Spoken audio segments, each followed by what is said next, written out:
ulit pangalan ng apo niyo? Kalimutan ko. Sebastian Caleb. Kaya sabi niya, May Caleb din. ang dami kong kapangalan. Leb na lang sabihin mo ah. Ayaw niya ng Bastian tsaka Basti. Ayaw niya. Kaya niyang Basti. Sabihin mo, Leb na lang. Wala Meron kang din kapangalan. po Seb. Sebastian, di Seb. Siya Caleb. Leb na lang sabi ko nga.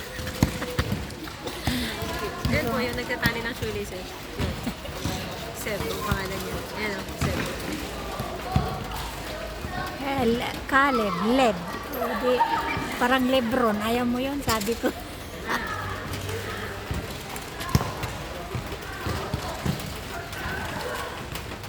Conforme ka. Ang dami mo kasing kapangalan.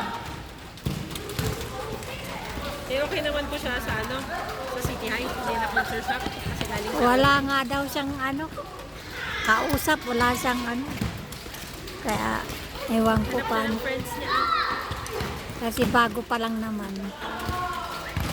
Lagi siyang nag-iisang kumakain. Hanap ka ng kausap niya. Ito, City High po eh. Ano yung naka-block po. Pero ano na po ata siya? Grade 9 yata, grade 8. Yun po naka-block. Parang ano lang siya, ay first year high school to grade.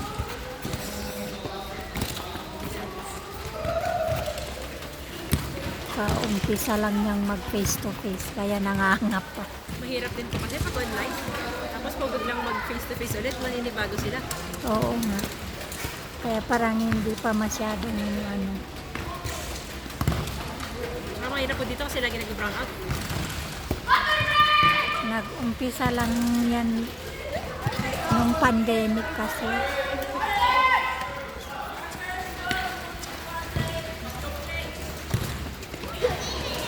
Saka po pag online, medyo nahihirapan po silang makisalamu sa ibang tao. Oo, pero nung ano, sa graduation nila, doon nila pinuntahan yung school sa Rizal yun.